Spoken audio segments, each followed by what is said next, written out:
Hi, good morning, students. How are you? I am very fine. Today, School of Handwriting lo manam handwriting analysis. Handwriting analysis.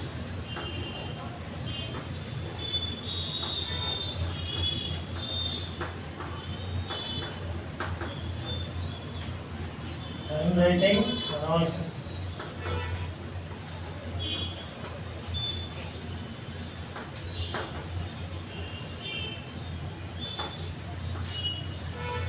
Today, handwriting analysis lo manam SMSPLZ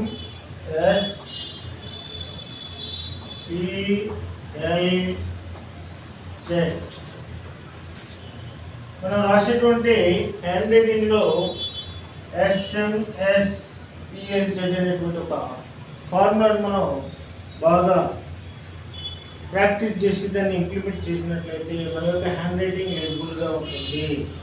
చూడండి, S means size, M means margin,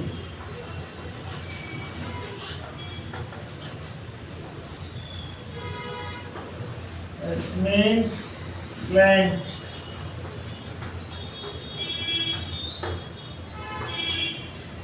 P means pressure,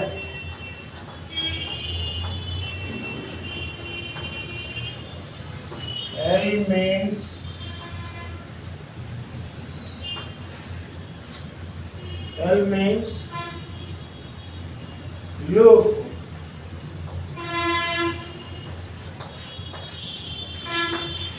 Z means zones.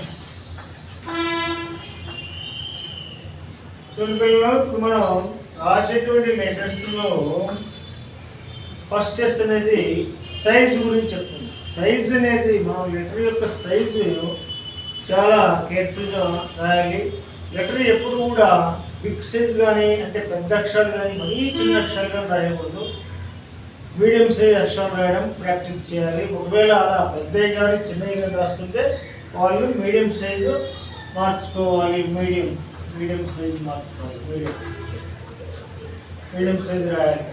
అలాగే margin, paper యొక్క margin మనం ఇలా కరెక్ట్గా, ఇది paper అనుకోండి, ఈ paper margin కరెక్ట్గా ఫాలో అవ్వాలి. అప్పుడు మాత్రమే హ్యాండ్ రైటింగ్ చూడడానికి బాగుంటుంది అన్నమాట. కాబట్టి margin very very important. Margin గ్రాఫాలజీలో మీనింగ్స్ ఉన్నాయి.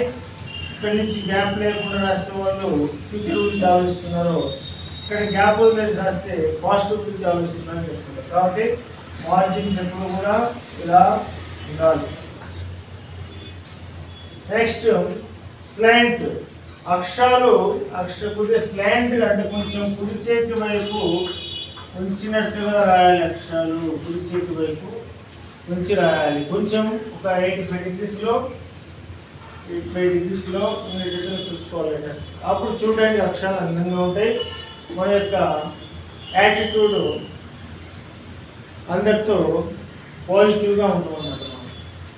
ఫ్యూచర్ గురించి బాగా ఆలోచిస్తాం. అలాగే ప్రెజర్, చాలామంది స్టూడెంట్స్ ఈ ప్రెజర్ వల్ల వాళ్ళు చదివింది సరిగా రాయలేకపోవడము, ఆ యొక్క ప్రెజర్ వల్ల చాలా అనర్థాలు ఉన్నాయి. కాబట్టి ప్రెజర్ను కంట్రోల్ చేసుకోవాల్సిన అవసరం ఉంది. కాబట్టి ఎప్పుడు కూడా ప్రెజర్ నార్మల్గా ఉండేట్టు చూసుకోవాలి.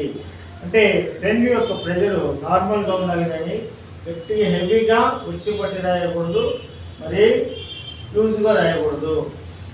Take normal pressure. అలాగే లూఫ్, అక్షరాలకి ఎక్కువ ఇలా లూఫ్ తీసుకొని రాస్తా ఉన్నారు. లూఫ్ వచ్చే అక్షరాలు ఇలా పెద్ద పెద్ద లూఫ్లో ఇలా పెద్ద లూఫ్లు తీసుకోకూడదు.